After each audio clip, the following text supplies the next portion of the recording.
जय गुरु जी, जय गुरु जी संगत जी। सबसे पहले अपने गुरुवर की प्रार्थना करते हुए, उनको नतमस्तक करते हुए, उनसे आज्ञा लेते हुए आज ये शिव पुराण सावन के सोमवार से शुरू हो रही है और आइए शुरू करते हैं। ओम नमः शिवाय, शिव जी सदा सहाय। ओम नमः शिवाय, गुरु जी सदा सहाय। जय गणेशाय नमः। गणेश जी को प्रथम वंदना करते हुए उनसे प्रार्थना करते हैं कि सारे विघ्न दूर करके हम सबको यूं ही एक साथ बैठा करके ये जो महादेव का बहुत ही कहते हैं कि ऑस्पिशियस जो मंथ होता है, जो मास, सावन मास बोलते हैं इसको, और ये आज के दिन से 22 जुलाई से शुरू होगा। और किस तरह से इसमें ख़ास तौर से कहते हैं शिव पुराण केवल श्रवण मात्र से ही आपके सारे जो दुख दर्द कुछ भी, या आपकी मन के विकार हों, या आप स्पिरिचुअल प्रोग्रेस करना आध्यात्मिक सीढ़ी में आगे होना चाहते हैं, उसके लिए, या अपने गुरुवर से जुड़ने के लिए, या महादेव के सानिध्य में, ये बहुत ही पावन मास है। तो ध्यान से हम सारे इकट्ठा होके एक तरह से जैसे कोई जप ही हो रहा हो, एक तरह का ये जप है पूरे मास का, सावन मास का। तो आइए गुरु जी कृपा करें हम सब पर। गणेश जी की ब्लेसिंग लेते हुए हम सारे लोग, सारी संगत बैठते हैं। और गुरु जी तो अक्सर कहते थे शिव पुराण पढ़ा करो, और अगर एक अध्याय भी ना पढ़ पाओ, एक पेज ही पढ़ लिया करो। कितने सरल थे हमारे, या कितने सरल हैं हमारे गुरु जी। और किस तरह से अगर गुरु जी को जानना है तो ये शिव पुराण हमें अवश्य पढ़नी चाहिए, और उनके बारे में सारी जो महादेव के गुण हैं, सारे गुण हमारे गुरु जी में। तो यही कहते हुए आइए पढ़ते हैं, शुरू करते हैं। शिव पुराण महात्म्य, और देखते हैं आज क्या गुरु जी हम सबको सिखाते हैं। शौनक जी के साधन विशेषक प्रश्न करने पर सूत जी का उन्हें शिव पुराण की उत्कृष्ट महिमा सुनाना। श्री शौनक जी ने पूछा, महाज्ञानी सूत जी, आप संपूर्ण सिद्धांतों के ज्ञाता हैं। प्रभो, मुझसे पुराणों की कथाओं के सार तत्व का विशेष रूप से वर्णन कीजिए। ज्ञान और वैराग्य सहित भक्ति से प्राप्त होने वाले विवेक की वृद्धि कैसे होती है, तथा साधु पुरुष किस प्रकार अपने काम, क्रोध आदि मानसिक विकारों का निवारण करते हैं। इस घोर कलिकाल में जीव प्रायः आसुर स्वभाव के हो गए हैं। उस जीव समुदाय को शुद्ध दैवी संपत्ति से युक्त बनाने के लिए सर्वश्रेष्ठ उपाय क्या है? आप इस समय मुझे ऐसा कोई शाश्वत साधन बताइए जो कल्याणकारी वस्तुओं में भी सबसे उत्कृष्ट एवं परम मंगलकारी हो, तथा पवित्र करने वाले उपायों में भी सर्वोत्तम पवित्र कारक उपाय हो। तात वह साधन ऐसा हो जिसके अनुष्ठान से शीघ्र ही अंतःकरण की विशेष शुद्धि हो जाए, तथा उससे निर्मल चित्त वाले पुरुष को सदा के लिए शिव की प्राप्ति हो जाए। सो देखिए, ये जो प्रश्न शौनक जी प्रश्न करने पर सूत जी से प्रश्न कर रहे हैं, क्योंकि महाज्ञानी सूत जी, और कहते हैं कि आपको तो सब कुछ मालूम है, और आप बताइए कि आज इस समय ज्ञान और वैराग्य सहित भक्ति किस प्रकार, विवेक की वृद्धि कैसे होती है। और कहते हैं कि साधु पुरुष किस प्रकार, जैसे काम, क्रोध, जितने भी विकार हैं, मानसिक विकारों का कैसे निवारण होगा।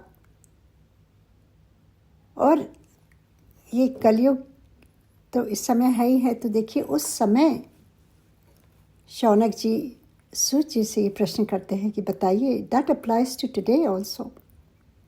आजकल तो आप सब ने देखा ही है क्या किस तरह के स्वभाव हो गए हैं। कहते हैं प्राय आसुर स्वभाव के हो गए हैं, और उनकी शुद्धि कैसे होगी। और कोई सर्वश्रेष्ठ ऐसा उपाय बताइए जो सबके लिए मंगलकारी हो और पवित्र करने वाले वो उपाय बताइए। कहते हैं, और इसके बाद वो कहते हैं किस तरह से निर्मल चित्त वाले पुरुष को सदा के लिए शिव की प्राप्ति हो जाए। जो हम सदा ही अपने गुरुवर की प्राप्ति हो जाए। सोचिए कितनी अच्छा प्रश्न उन्होंने किया है, जो आज भी हम सब के लिए अप्लाई करता है। और ये शौनक जी पूछ रहे हैं सूत जी से। अब आगे देखते हैं वो क्या उनको उत्तर देते हैं। ध्यान से सुनिएगा। ये कुछ पल हैं जो हम थोड़ा समय अपने गुरुवर के हुक्म में रह करके, सारे डिवाइसेस हटा करके, एक चित्त होकर के, आंखें मूंद करके उनमें ही खो जाएं, और जो इनमें सीख है उसको प्राप्त करने के लिए थोड़ा सा मन लगा के सुनने से ही सब कुछ प्राप्त हो जाता है।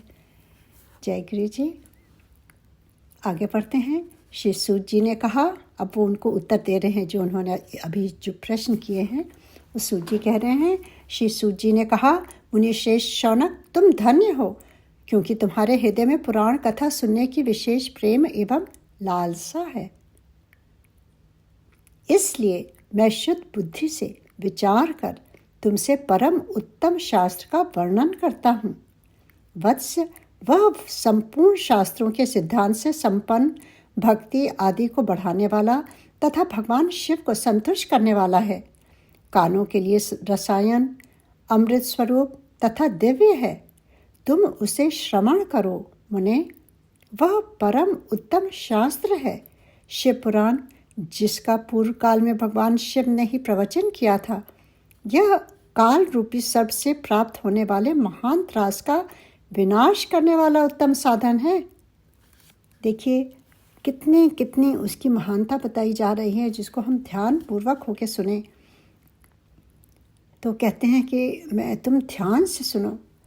अब सूत जी उनको बता रहे, मुनि शौनक को कहते हैं, आप तो धन्य हैं, क्योंकि आपके हृदय में पुराण कथा सुनने का प्रेम और लालसा है।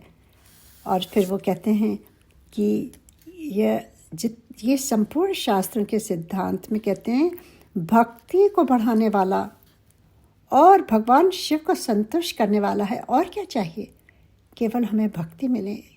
हमारी गुरुवर महादेव हमें भक्ति प्रदान करें, और इसके अलावा शिव को जो संतुष्ट करने वाला है, जिससे वो संतुष्ट हो जाएं। ये ऐसी कथा है, कानों के लिए ये अमृत स्वरूप है।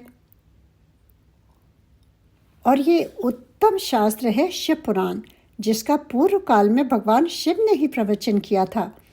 यह काल रूपी सर्प से प्राप्त होने वाले महान त्रास का विनाश करने वाला उत्तम साधन है। अक्सर आपने देखा होगा, कहते हैं काल रूपी सर्प जो होता है, कोई समय होता है जो अक्सर हम जीवों के लिए काफ़ी जो समय कष्टदायक होता है, कहते हैं उसको विनाश करने के लिए ये सबसे बड़ा साधन है। इससे बड़ा हो ही नहीं सकता। इसको तो अंडरलाइन कर लेना चाहिए और अक्सर हम सबको समझना चाहिए। फिर आगे कहते हैं, गुरुदेव व्यास ने सनत कुमार मुनि का उपदेश पाकर बड़े आदर से संक्षेप में ही इस पुराण का प्रतिपादन किया। इस पुराण के प्रणयन का उद्देश्य है कलयुग में, मतलब इसका क्या एम है, क्या गोल है इस पुराण का, वो बता रहे हैं। कहते हैं कलयुग में उत्पन्न होने वाले मनुष्यों के परम हित का साधन है। जो ये कलयुग है ही है, हम सब इसमें बंधे हैं कलयुग में, कलयुग के समय में, और इससे तारने के लिए हमारे गुरु जी, जो हम सब के गुरु जी हैं, और वो महादेव गुरु के रूप में आए और हैं, और वो किस तरह से हमें इस कलयुग से भी आगे ले जाते हैं। यह शिव पुराण परम उत्तम शास्त्र है। इसे इस भूतल पर भगवान शिव का वाङ्मय स्वरूप समझना चाहिए और सब प्रकार से इसका सेवन करना चाहिए। इसका पठन और श्रवण सर्व साधन रूप है। इससे शिव भक्ति पाकर श्रेष्ठतम स्थिति में पहुंचा जा सकता है। मनुष्य शीघ्र ही शिव पद को प्राप्त कर लेता है। इसीलिए संपूर्ण यत्न करके मनुष्यों ने इस पुराण को पढ़ने की इच्छा की है अथवा इसके अध्ययन को अभीष्ट साधन माना है। इसी तरह इसका प्रेम पूर्वक श्रवण भी संपूर्ण मनोवांछित फलों को देने वाला है। केवल पढ़ना ही नहीं, केवल श्रवण मात्र, जैसे आप सब श्रवण कर रहे हैं, उससे ही आपकी जो मनोवांछित फल हैं वो सब कुछ आपको देने वाला है। भगवान शिव के इस पुराण को सुनने से मनुष्य सब पापों से मुक्त हो जाता है। और क्या चाहिए हमें? केवल सुनने से ही हमारे पाप नष्ट हो जाते हैं तथा इस जीवन में बड़े बड़े उत्कृष्ट भोगों का उपभोग करके अंत में शिवलोक को प्राप्त कर लेता है। तो हम सब ये सुन ही रहे हैं, तो गुरु जी हम सब पर कृपा करेंगे और हम सब लोग शिवलोक में ही एक साथ ही बैठेंगे और वहाँ भी ये शिव पुराण की कथा हम सारे सुनेंगे और पढ़ेंगे। जय गुरु जी। यह शिव पुराण नामक ग्रंथ 24,000 श्लोकों से युक्त है। इसकी 7 संहिताएं हैं। मनुष्य को चाहिए कि वह भक्ति, ज्ञान और वैराग्य से संपन्न हो बड़े आदर से इसका श्रवण करें। 7 संहिताओं से युक्त यह दिव्य शिव पुराण पर ब्रह्म परमात्मा के समान विराजमान है और सबसे उत्कृष्ट गति प्रदान करने वाला है। जो निरंतर अनुसंधान पूर्वक इस शिव पुराण को बाँचता है अथवा नित्य प्रेम पूर्वक इसका पाठ मात्र करता है, वह पूर्ण आत्मा है, इसमें संशय नहीं है। जो उत्तम बुद्धि वाला पुरुष अंत काल में भक्ति पूर्वक इस पुराण को सुनता है, उस पर अत्यंत प्रसन्न हुए भगवान महेश्वर उसे अपना पद धाम प्रदान करते हैं। जो प्रतिदिन आदर पूर्वक इस शिव पुराण का पूजन करता है, वह इस संसार में संपूर्ण भोगों को भोग कर अंत में भगवान शिव के पद को प्राप्त कर लेता है। जो प्रतिदिन आलस रहित हो रेशमी वस्त्र आदि के वेष्टन से इस शिव पुराण का सत्कार करता है, वह सदा सुखी होता है। यह शिव पुराण निर्मल तथा भगवान शिव का सर्वस्व है। जो इहलोक और परलोक में भी सुख चाहता हो, उसे आदर के साथ प्रयत्नपूर्वक इसका सेवन करना चाहिए। यह निर्मल एवं उत्तम शिव पुराण धर्म, अर्थ, काम और मोक्ष रूप चारों पुरुषार्थों को देने वाला है। अतः सदा प्रेम पूर्वक इसका श्रवण व विशेष पाठ करना चाहिए। तो कितनी सरलता से यहाँ पर वो समझा रहे हैं सूत जी शौनक जी को कि क्यों हमें इसका पाठ करना चाहिए, और अगर ना भी कर पाए केवल सुनने मात्र से किस तरह से आपके सारे पाप नष्ट हो जाते हैं और किस प्रकार आपको वो शिव भक्ति प्राप्त होती है। और अगर आप शिव पुराण उसको ठीक से अगर आप रेशमी कपड़े में लपेट के घर में रखें कहीं, उसका भी आपको फल मिलता है। और केवल शिव पुराण को सुनने से ही हम मुक्त हो जाते हैं और सारे भोगों को भोग करके शिवलोक को प्राप्त कर लेते हैं। इससे अच्छा तरीका है ही नहीं है। So there's nothing to lose. There's only gain. On this spiritual path, आध्यात्मिक मार्ग में केवल यही एक सबसे सरल उपाय है, केवल श्रवण मात्र से शिव पुराण का। और फिर बताते हैं किस तरह से शिव पुराण 24,000 श्लोकों से युक्त है। इसमें 7 संहिताएं हैं और किस तरह से हमें पढ़ना चाहिए, बड़े आदर से पढ़ना और सुनना चाहिए, क्योंकि ये भक्ति ज्ञान और वैराग से संपन्न है और आदर से श्रवण करना चाहिए। ये नहीं कि हम फ़ोन में लगे हुए हैं, कुछ कर रहे हैं, कुछ स्क्रॉल कर रहे हैं और थोड़ी थोड़ी देर में सुन लेते हैं, उससे वो भाव नहीं आता, उससे आपको बेनिफिट भी बहुत नहीं मिलता। तो बहुत ही आवश्यक है सारे डिवाइसेस हटा करके उस भाव से, पवित्र मन से अपने गुरुवर के सानिध्य में बैठ करके, क्योंकि जहाँ भी शिव पुराण होता है गुरु जी स्वयं आते हैं, क्योंकि ये उनका हुक्म है। वो खुद कह गए हैं शिव पुराण पढ़ा करो। और ये जो शिव पुराण है 7 संहिताएं हैं और समझिए इसमें परब्रह्म परमात्मा के समान विराजमान है वो महादेव, और हमारे गुरुवर तो महादेव ही हैं। और किस तरह से इसको ध्यान से रखते हुए आदर के साथ शिव पुराण का सेवन करना चाहिए। और ये जो 4 पुरुषार्थ हैं हमारे सनातन धर्म में, धर्म, अर्थ, काम और मोक्ष, ये केवल शिव पुराण श्रवण मात्र से ही ये चारों आपको पुरुषार्थ मिल जाते हैं। कितना आपको सुनने मात्र से ही सब कुछ प्राप्त हो जाएगा। आगे पढ़ते हैं। ये अध्याय 1 समाप्त हुआ, आगे पढ़ते हैं। जय गुरु जी। शिव पुराण के श्रवण से देवराज को शिव लोक की प्राप्ति तथा चंचला का पाप से भय एवं संसार से वैराग्य।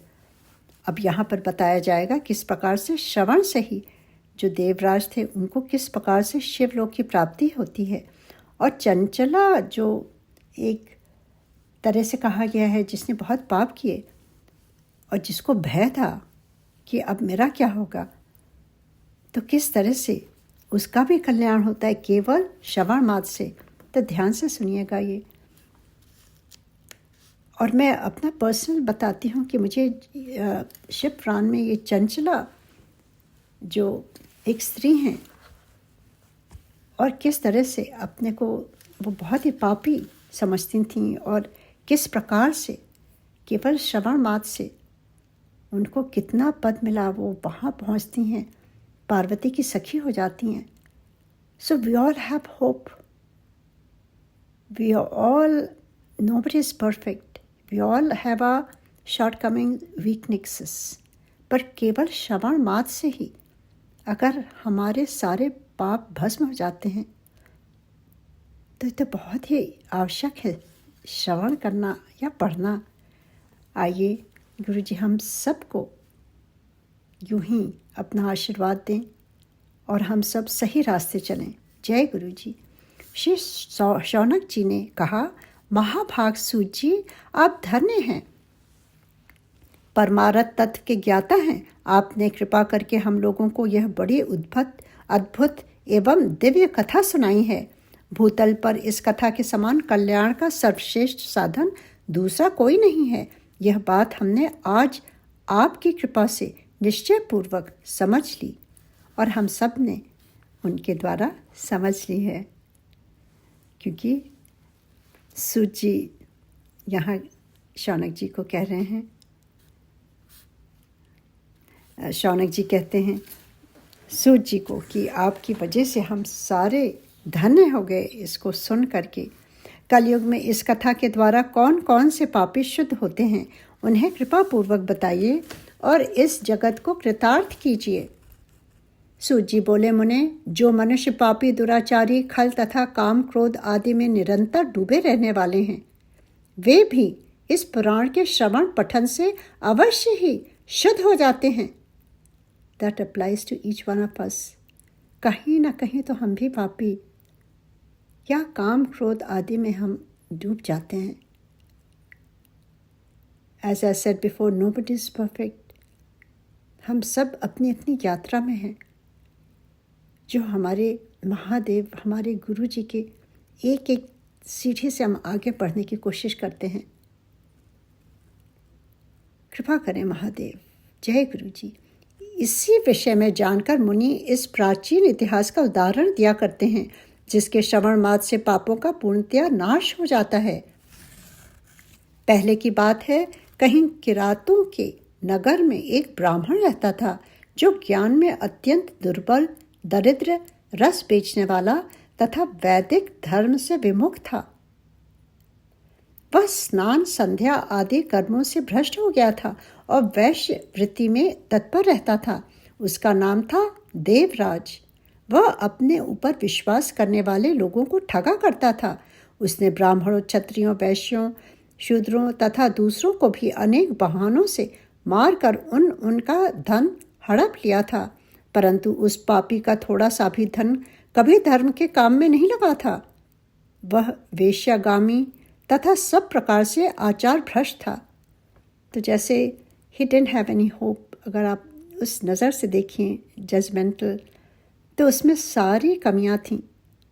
वो दूसरों को छलता था और वो वेश्यागामी था और सब अपने आचार, मोरालिटी नहीं थी, भ्रष्ट हो गया था। ही लॉस्ट हिज वे, ठगता था लोगों को और धर्म से विमुख हो गया था। तो क्या होता है, आगे बढ़ते हैं, समझिए। ये बहुत ही आवश्यक है समझने की, कि कहीं ना कहीं हम भी उसी श्रेणी में आ जाते हैं। एक दिन घूमता घामता वह दैव योग से प्रतिष्ठानपुर झूसी प्रयाग में जा पहुंचा। वहां उसने एक शिवालय देखा, जहां बहुत से साधु महात्मा एकत्र हुए थे। और प्रयाग तो एक क्षेत्र है, धार्मिक स्थान है, जहाँ पे आप सबने सुना ही होगा, गंगा जमुना और फिर संगम, कितने वहाँ पर कुंभ, महाकुंभ में महीनों वहाँ मेला लगता है और पूरे समय वहाँ पर दूर दूर से बड़े बड़े महात्मा पुरुष आते हैं और प्रवचन होता है और स्नान होता है, कई चीज़ें। It's like a amalgam of all the spirituality का एक तरह से वो पूरे उस मैं कहूँगी वहाँ की हवा में एकदम वो पावन जो दृश्य होता है, आपको छू भी जाए, आपका कल्याण हो जाता है। क्योंकि मैंने महसूस किया है, कितने वर्ष वहाँ अपना पूरा बचपन बिता करके मैं वहीं से हूँ, और I cannot explain the beauty of Prayag, जो गंगा जी के किनारे जो माघ मेले में होता है। अगर आपको मौका मिले तो ज़रूर जाइएगा।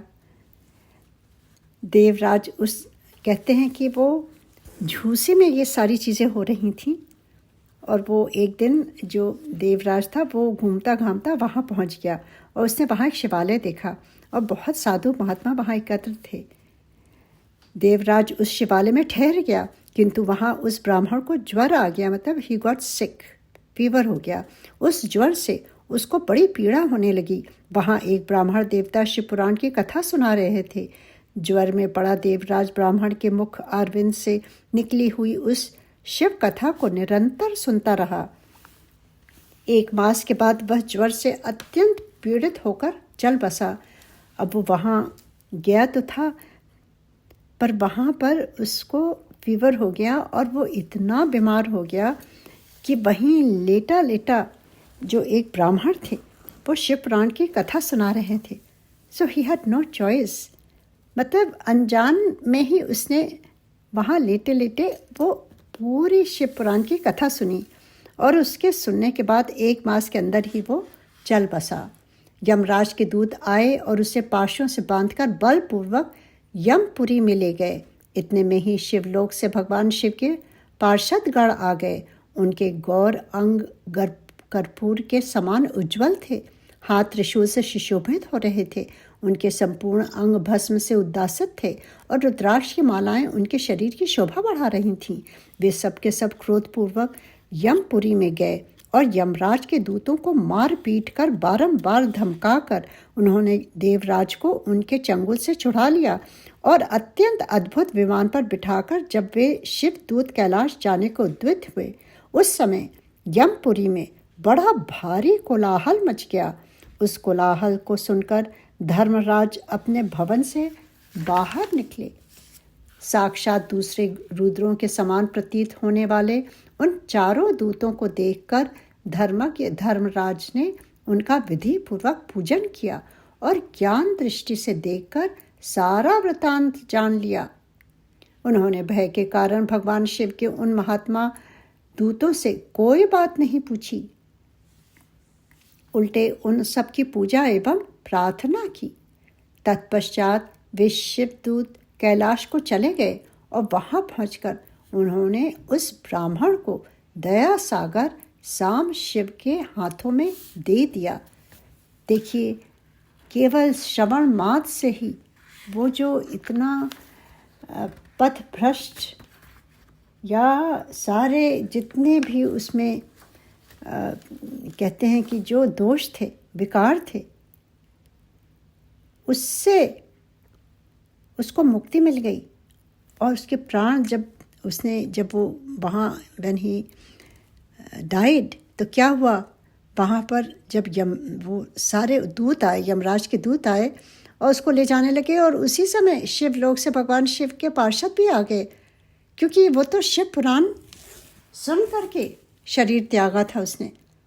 कितनी बड़ी महानता है। और फिर किस प्रकार से उसको छुड़ा करके वो शिवलोक ले गए। अब देखते हैं आगे क्या होता है। शौनक जी ने कहा, महाभाग सूत जी, आप सर्वज्ञ हैं। महामते, आपकी कृपा प्रसाद से मैं बारंबार कृतार्थ हुआ। इस इतिहास को सुनकर मेरा मन अत्यंत आनंद में निमग्न हो रहा है। अतः अब भगवान शिव में प्रेम बढ़ाने वाली शिव संबंधनी दूसरी कथा को भी कहिए। श्री सूत जी बोले, शौनक सुनो, मैं तुम्हारे सामने गोपनीय कथा वस्तु का भी वर्णन करूंगा, क्योंकि तुम शिव भक्तों में अग्रण तथा वेद वेदताओं में श्रेष्ठ हो। समुद्र के निकटवर्ती प्रदेश में एक बाष्कल नामक ग्राम है, जहाँ वैदिक धर्म से विमुख महापापी द्विज निवास करते हैं। वे सब के सब दुष्ट हैं। उनका मन दूषित विषय भोगों में ही लगा रहता है। वे न देवताओं पर विश्वास करते हैं, न भाग्य पर। वे सभी कुटिल वृत्त वाले हैं, किसानी करते और भांति भांति के घातक अस्त्र रखते हैं। वे व्यभिचारी और खल हैं। ज्ञान, वैराग्य तथा सद्धर्म का सेवन ही मनुष्य के लिए परम पुरुषार्थ है। इस बात को वे बिल्कुल नहीं जानते हैं।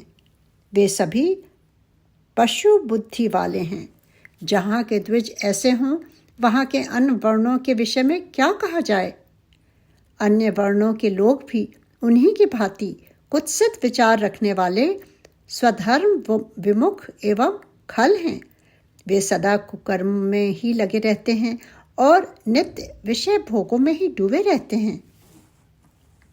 वहाँ की सब स्त्रियां भी कुटिल स्वभाव की, स्वेच्छाचारिणी, पाप आसक्त, कुत्सित विचार वाली और व्यभिचारिणी हैं। वे सत व्यवहार तथा सदाचार से सर्वथा शून्य हैं। इस प्रकार वहाँ दुष्टों का ही निवास है।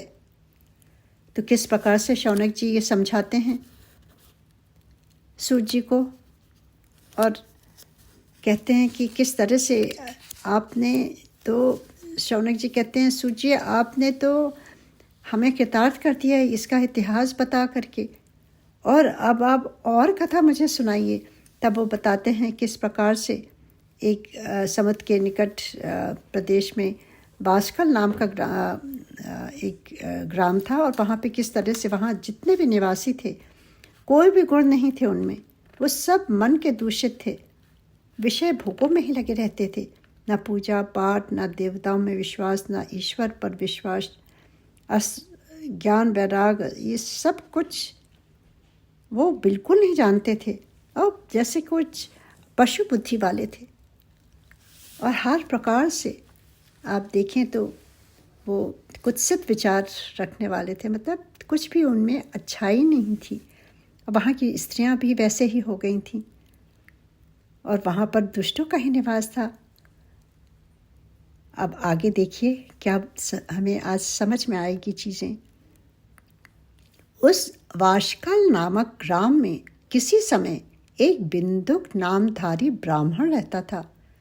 वहाँ एक बिंदुक नाम का ब्राह्मण रहता था उसी ग्राम में। वह बड़ा अधम था, दुरात्मा, महापापी था। यद्यपि उसकी स्त्री बड़ी सुंदरी थी, तो भी वह कुमार्ग पर ही चलता था। उसकी पत्नी का नाम चंचला था। तो चंचला बिंदु की पत्नी थी। वह सदा उत्तम धर्म के पालन में लगी रहती थी, तो भी उसे छोड़कर वह दुष्ट ब्राह्मण वेश्यागामी हो गया था। इस तरह कुकर्म में लगे हुए उस बिंदु के बहुत वर्ष व्यतीत हो गए। उसकी स्त्री चंचला काम से पीड़ित होने पर भी स्वधर्म नाश के भय से क्लेश सह कर भी दीर्घ काल तक धर्म से भ्रष्ट नहीं हुई, परंतु दुराचारी पति के आचरण से प्रभावित हो आगे चलकर वह स्त्री भी दुराचारणी हो गई। तो कंपनी बहुत आवश्यक है। किस तरह की हमें कंपनी रखनी चाहिए। उसका पति ऐसा था, थोड़े दिन तो वो ठीक थी, पर वो भी उसकी तरह ही हो गई और दुराचारणी हो गई। इस प्रकार दुराचार में डूबे हुए उन मूढ़ चित्त वाले पति पत्नी का बहुत सा समय व्यर्थ बीत गया। व्यर्थ हो गया ना। ये जीवन आने का मतलब क्या है, इसको कभी कभी हमें एकांत में सोचना चाहिए। Why are we here on this earth? तदंतर शूद्र जातीय वेश्या का पति बना हुआ वह दूषित बुद्धि वाला दुष्ट ब्राह्मण बिंदुक समय अनुसार मृत्यु को प्राप्त हो नरक में जा पड़ा। बहुत दिनों तक नरक के दुख भोगकर वह मूढ़ बुद्धि पापी विंध्य पर्वत पर भयंकर पिशाच हुआ। इधर उस दुराचारी पति बिंदुक के मर जाने पर वह मूढ़ हृदया चंचला बहुत समय तक पुत्रों के साथ अपने घर में ही रही। तो उसका हस्बैंड ब्राह्मण जो बिंदुक था वो समय अनुसार मृत्यु को प्राप्त हो गया, और फिर वो बहुत दिनों तक नरक के दुख को भोगकर वो विंध्य पर्वत पर पिशाच बन गया। तो यहाँ पे एक बात समझने की है। द लॉ ऑफ योर कार्मिक अकाउंट्स, जो भी रीइंकार्नेशन होता है वो हमारे कार्मिक अकाउंट के हिसाब से ही होता है। जो हम कर्म इस जन्म में कर रहे हैं, उसी जो अभी कर रहे हैं उसी के हिसाब से दूसरा जन्म हमें मिलता है। यह हमारे शास्त्रों में कहा गया है, और उसी के हिसाब से ये हमें सोचने पर मजबूर करता है कि हम क्या कर रहे हैं, क्योंकि फल तो भोगना ही होता है, उससे कोई भी नहीं बचा है। हमारे गुरुजी भी यही कहते थे कि भोगना सब कुछ यहीं पड़ता है, वहाँ कुछ नहीं है, बहुत ही आवश्यक है। तो वो किस तरह से विंध्य पर्वत पर वो पिशाच हो गया। और जो चंचला थी वो बहुत समय तक अपने पुत्रों के साथ रहती थी। फिर क्या हुआ, एक दिन दैव योग से किसी पूर्ण पर्व के आने पर वह स्त्री भाई बंधुओं के साथ गोकर्ण क्षेत्र में गई। तीर्थ यात्रियों के संग से उसने भी उस समय जाकर किसी तीर्थ के जल में स्नान किया। फिर वह साधारणतया मेला देखने की दृष्टि से बंधुजनों के साथ यत्र तत्र घूमने लगी। घूमती घामती किसी देव मंदिर में गई, और वहाँ उसने एक दैवा के ब्राह्मण के मुख से भगवान शिव की परम पवित्र एवं मंगलकारिणी उत्तम पौराणिक कथा सुनी। कथावाचक ब्राह्मण कह रहे थे कि जो स्त्रियां, ध्यान से सुनिएगा, जो स्त्रियां पर पुरुषों के साथ व्यभिचार करती हैं वे मरने के बाद जब यमलोक में जाती हैं तब यमराज के दूत उनकी योनि में तपे हुए लोहे का परिघ डालते हैं। पौराणिक ब्राह्मण के मुख से यह वैराग्य बढ़ाने वाली कथा सुनकर चंचला भय से व्याकुल हो वहां कांपने लगी। जब कथा समाप्त हुई और सुनने वाले सब लोग वहां से बाहर चले गए, तब वह भयभीत नारी एकांत में शिव पुराण की कथा बांटने वाले उन ब्राह्मण देवता से बोली। चंचला ने कहा, ब्राह्मण, मैं अपने धर्म को नहीं जानती थी, इसलिए मेरे द्वारा बड़ा दुराचार हुआ है। स्वामिन, मेरे ऊपर अनुपम कृपा करके आप मेरा उद्धार कीजिए। आज आपके वैराग्य रस से ओतप्रोत इस प्रवचन को सुनकर मुझे बड़ा भय लग रहा है। मैं कांप उठी हूँ और मुझे इस संसार से वैराग्य हो गया है। मुझ मूढ़ चित्त वाली पापनी को धिक्कार है। मैं सर्वथा निंदा के योग्य हूँ। कुत्सित विषयों में फंसी हुई हूँ और अपने धर्म से विमुख हो गई हूँ। हाय, न जाने किस किस घोर कष्टदायक दुर्गति में मुझे पड़ना पड़ेगा, और वहाँ कौन बुद्धिमान पुरुष कुमारक में मन लगाने वाली मुझ पापिनी का साथ देगा। मृत्यु काल में उन भयंकर दूतों को मैं कैसे देखूंगी। जब वे बलपूर्वक मेरे गले में फंदे डालकर मुझे बांधेंगे, तब मैं कैसे धीरज धारण कर सकूंगी।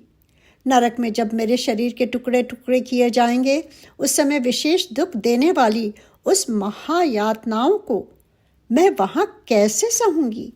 हाय, मैं मारी गई, मैं जल गई, मेरा हृदय विदीर्ण हो गया और मैं सब प्रकार से नष्ट हो गई, क्योंकि मैं हर तरह से पाप में ही डूबी रही हूँ। ब्राह्मण, आप ही मेरे गुरु, आप ही माता और आप ही पिता हैं। आपकी शरण में आई हूँ। मुझ दीन अबला का आप ही उद्धार कीजिए, उद्धार कीजिए। सूत जी कहते हैं, शौनक, इस प्रकार खेद और वैराग से युक्त हुई चंचला ब्राह्मण देवता के दोनों चरणों में गिर पड़ी। तब उन बुद्धिमान ब्राह्मण ने कृपा पूर्वक उसे उठाया और इस प्रकार कहा। आगे पढ़ते हैं।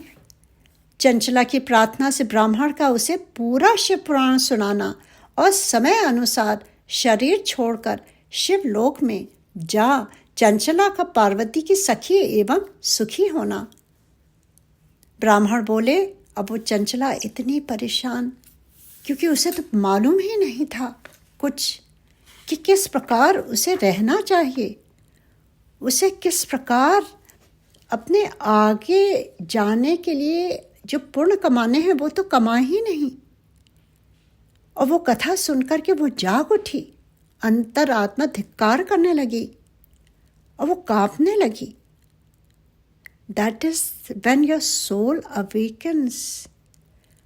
और कोई ऐसा अगर आपको मिल जाए जो आपकी आत्मा को जगा दे, वही आपका गुरु है।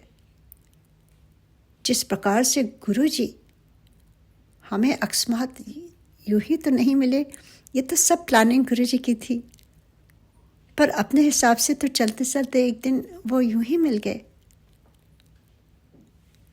और उसके बाद से पूरा जीवन ही बदल गया। जीवन का सार क्या है, हम क्यों आए हैं, क्या करने आए हैं, क्या करने आए थे और क्या कर रहे हैं, ये सोचने की बात हो गई। तो यहाँ पे चंचला भी बहुत परेशान हुई और वो भयभीत हो गई कि अब क्या होगा मेरा। अपने को धिक्कारती रही, मैं पापिन हूँ, मैं निंदा के योग हूँ। पर देखिए, वो जाग उठी ना। हमें तो कितनी बार समझाया जाता है, क्या हम जागते हैं, थोड़ी देर के लिए सोचते हैं, पर फिर उसी रास्ते चल देते हैं। कभी कभी सोचते हैं कौन देख रहा है। तो किस प्रकार से वो जागती है, अंतर मन उसका जागता है, और फिर वो किस प्रकार से उन ब्राह्मण से कहती है कि आप ही मेरे गुरु हैं, आप ही माता पिता हैं, मैं आपकी शरण में आई हूँ, मुझ अबला का आप उद्धार कीजिए, बताइए मुझे क्या करना है। तब उन ब्राह्मण ने क्या कहते हैं वो अब आगे हम पढ़ते हैं और ध्यान से सुनिएगा। ब्राह्मण बोले, नारी, सौभाग्य की बात है कि भगवान शंकर की कृपा से शिव पुराण की इस वैराग्य युक्त कथा को सुनकर तुम्हें समय पर चेत हो आ गया है। क्या हमें भी चेत हो गया है समय पर? शिव पुराण की कथा सुनने से ही चेत हो जाना चाहिए। ब्राह्मण पत्नी, तुम डरो मत, भगवान शिव की शरण में जाओ, क्योंकि वही भोले बाबा हैं, उस सभी के कष्ट हरता, हमारे पापों को भस्म कर सकते हैं। जहाँ जिसको कहीं शरण नहीं मिलती, चाहे भूत प्रेत, आपने देखा है किस तरह के सारे लोग उनकी शरण में जाते हैं। तो कहते हैं भगवान शिव की शरण में जाओ, शिव की कृपा से सारा पाप तत्काल नष्ट हो जाता है। मैं तुमसे भगवान शिव की कीर्ति कथा से युक्त उस परम वस्तु का वर्णन करूंगा, जिससे तुम्हें सदा सुख देने वाली उत्तम गति प्राप्त होगी। शिव की उत्तम कथा सुनने से ही तुम्हारी बुद्धि इस तरह पश्चाताप से युक्त एवं शुद्ध हो गई है। साथ ही तुम्हारे मन में विषयों के प्रति वैराग्य हो गया है। पश्चाताप ही पाप करने वाले पापियों के लिए सबसे बड़ा प्रायश्चित है। जिस दिन हम जाग जाएं और समझ लें कि हमारी क्या गलतियां हैं और उसको सुधारने का प्रयत्न करें, तब तो कहते हैं ना, पश्चाताप ही पाप करने वाले पापियों के लिए सबसे बड़ा प्रायश्चित है। एक स्टेप हमारा ऊपर हो जाता है। सत्पुरुषों ने सबके लिए पश्चाताप को ही समस्त पापों का शोधक बताया है। पश्चाताप से ही पापों की शुद्धि होती है। जो पश्चाताप करता है वही वास्तव में पापों का प्रायश्चित करता है, क्योंकि सत्पुरुषों ने समस्त पापों की शुद्धि के लिए जैसे प्रायश्चित का उपदेश किया है, वह सब पश्चाताप से उत्पन्न हो जाता है।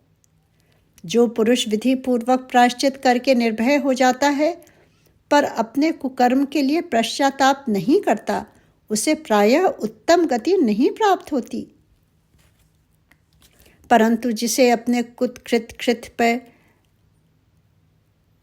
कुकृत पर मतलब कर्म पर हार्दिक पश्चाताप होता है, अगर गलत करते हैं, अगर हमें उसका पश्चाताप होता है, वह अवश्य उत्तम गति का भागी होता है, इसमें संशय नहीं है। इस शिव पुराण की कथा सुनने से जैसी चित्त शुद्धि होती है, वैसी दूसरे उपायों से नहीं होती। जैसे दर्पण साफ करने पर निर्मल हो जाता है, उसी प्रकार इस शिव पुराण की कथा से चित्त अत्यंत शुद्ध हो जाता है, इसमें संशय नहीं है। मनुष्यों के शुद्ध चित्त में जगदम्बा पार्वती सहित भगवान शिव विराजमान रहते हैं। इससे वह विशुद्ध आत्मा पुरुष श्री शाम सदा शिव के पद को प्राप्त होता है। इस उत्तम कथा का श्रवण समस्त मनुष्यों के लिए कल्याण का बीज है। अतः यथोचित मार्ग से इसकी आराधना एवं सेवा करनी चाहिए। यह भव बंधन रूपी रोग का नाश करने वाली है।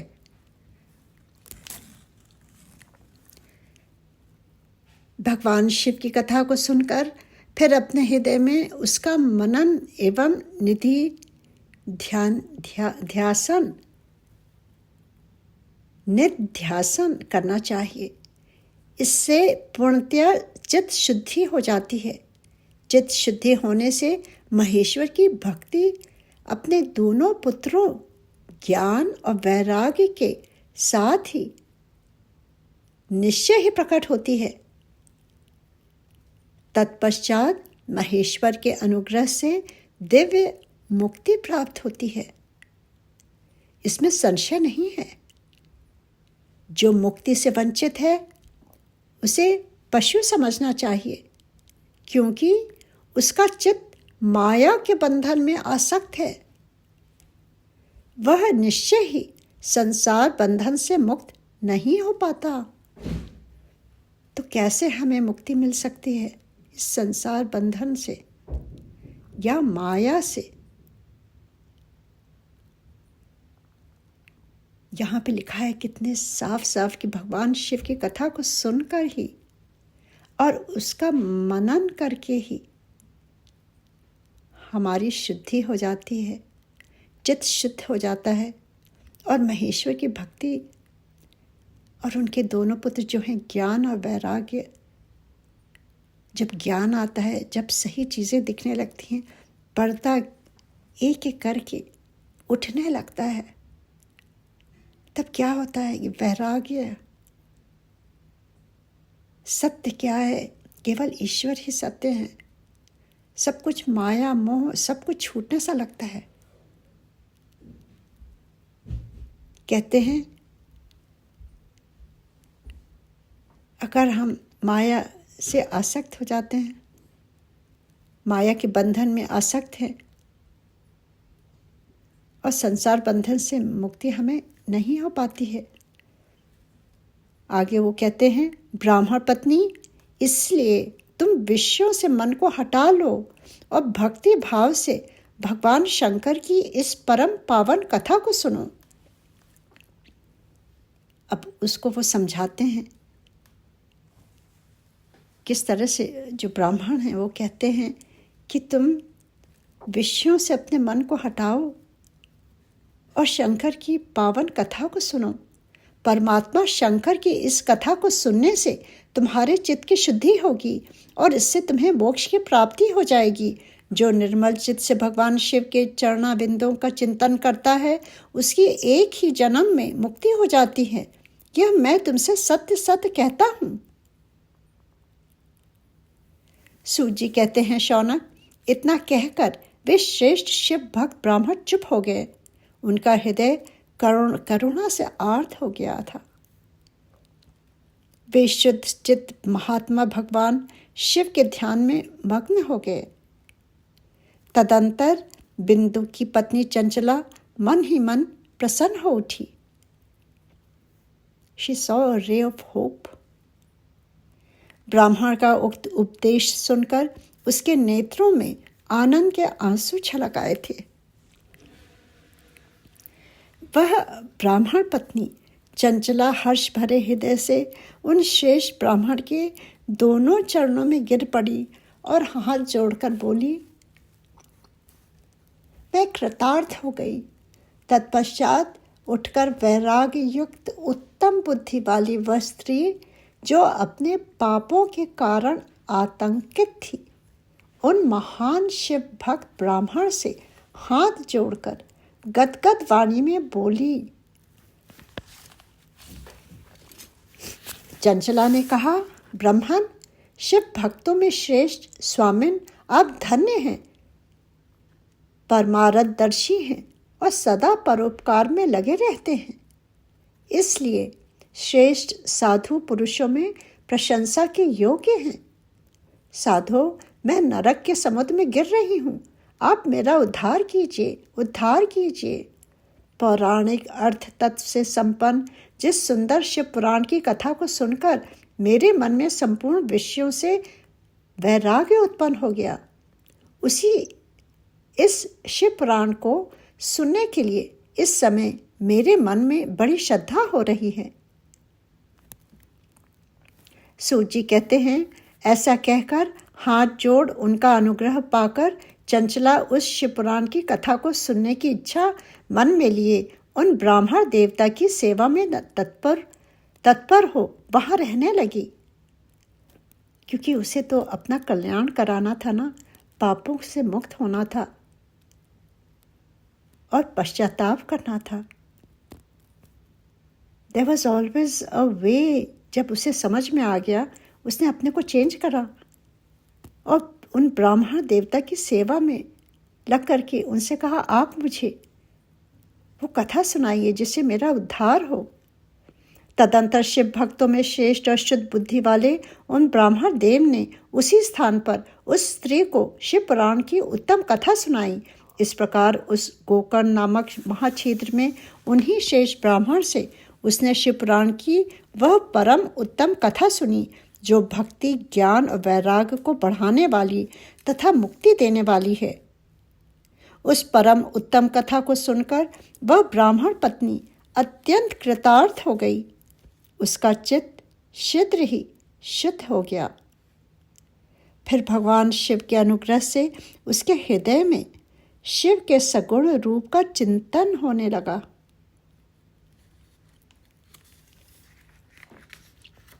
जय गुरु जी।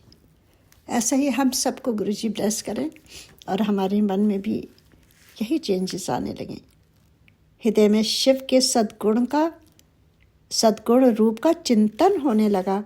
इस प्रकार उसने भगवान शिव में लगी रहने वाली उत्तम बुद्धि पाकर शिव के सच्चिदानंदमय स्वरूप का बारंबार चिंतन आरंभ किया। तत्पश्चात समय के पूरे होने पर भक्ति, ज्ञान और वैराग से युक्त हुई चंचला ने अपने शरीर को बिना किसी कष्ट के त्याग दिया।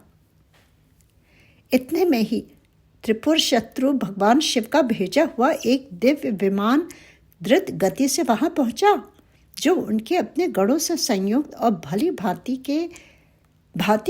के शोभा साधनों से संपन्न था। चंचला उस विमान पर आरूढ़ हुई और भगवान शिव के शेष पार्षदों ने उसे तत्काल शिवपुरी में पहुंचा दिया। उसके सारे मल धुल गए थे। वह दिव्य रूप धारिणी दिव्यांगना हो गई थी। उसके दिव्य अवयव उसकी शोभा बढ़ाते थे। मस्तक पर अर्धचंद्र का मुकुट धारण किए वह गौरांगी देवी शोभाशाली दिव्य आभूषणों से विभूषित थी। शिवपुरी में पहुंचकर उसने सनातन देवता त्रिनेत्रधारी महादेव जी को देखा। वाह, कितना सुंदर दृश्य होगा। कहाँ वो पापनी और कहाँ उसका कैसे कल्याण हुआ। किस तरह से शिव पुराण की कथा सुनी और कहाँ से कहाँ पहुँच गई। सभी मुख्य देवता उनकी सेवा में खड़े थे। गणेश, भृंगी, नंदीश्वर तथा वीरभद्रेश्वर आदि उनकी सेवा में उत्तम भक्तिभाव से उपस्थित थे। उनकी अंग कांति करोड़ों सूर्यों के समान प्रकाशित हो रही थी। कंठ में नील चिन्ह शोभा पाता था। 5 मुख और प्रत्येक मुख में 3 नेत्र थे। मस्तक पर अर्धचंद्राकार मुकुट शोभा देता था। उन्होंने अपने वामांग भाग में गौरी देवी को बिठा रखा था, जो विद्युत पुंज के समान प्रकाशित थीं। गौरीपति महादेव जी की कांति कर्पूर के समान गौर थी। उनका सारा शरीर श्वेत भस्म से भासित था। अब ये डिस्क्रिप्शन है जो चंचला ने देखा शिवपुरी में महादेव को और गौरी देवी को। उनका डिस्क्रिप्शन कितना सुंदर है। उनका सारा शरीर श्वेत भस्म से भासित था। शरीर पर श्वेत वस्त्र शोभा पा रहे थे। इस प्रकार परम उज्ज्वल भगवान शंकर का दर्शन करके वह ब्राह्मण पत्नी चंचला बहुत प्रसन्न हुई। प्रत्येक अत्यंत प्रीति युक्त होकर उसने वहीं उतावली के साथ भगवान को बारंबार प्रणाम किया। फिर हाथ जोड़कर वह बड़े प्रेम, आनंद और संतोष से युक्त हो विनीत भाव से खड़ी हो गई। उसके नेत्रों से आनंद आश्रुओं की अविरल धारा बहने लगी। वो रोने लगी तथा संपूर्ण शरीर में रोमांच हो गया। उस समय भगवती पार्वती और भगवान शंकर ने उसे बड़ी करुणा के साथ अपने पास बुलाया और सौम्य दृष्टि से उसकी ओर देखा। पार्वती जी ने तो दिव्य रूप धारिणी बिंदु प्रिया चंचला को प्रेम पूर्वक अपनी सखी बना लिया। वह उस परमानंदं ज्योति स्वरूप सनातन धाम में अविचल निवास पाकर दिव्य सौख्य से संपन्न हो अक्षय सुख का अनुभव करने लगी। बहुत ही सुंदर, बहुत ही सुंदर। ऐसा लग रहा था कि हमारी आंखों के सामने सब कुछ हो रहा है और किस तरह से there's always hope. आज मैं यहीं विराम करती हूँ। जय गुरु जी। ओम नमः शिवाय। शिव जी सदा सहाय। ओम नमः शिवाय। गुरु जी सदा सहाय। जय गुरु जी। जय गुरु जी की। अब हम मंत्र जाप करेंगे।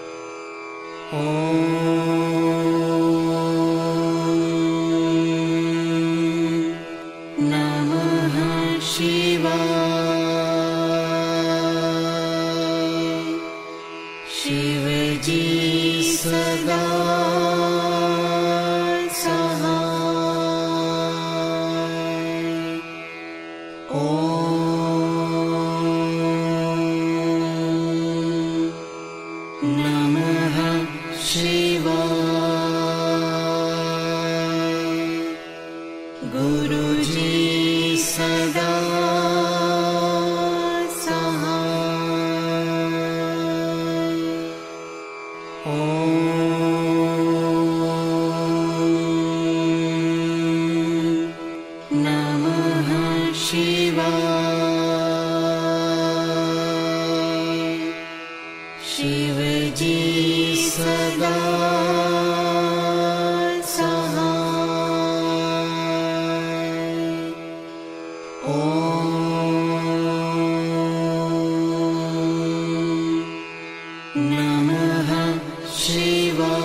शिव जी सदा सहाय। ओम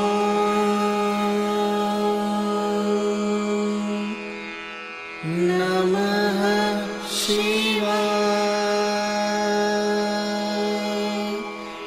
गुरुजी सदा सहाय।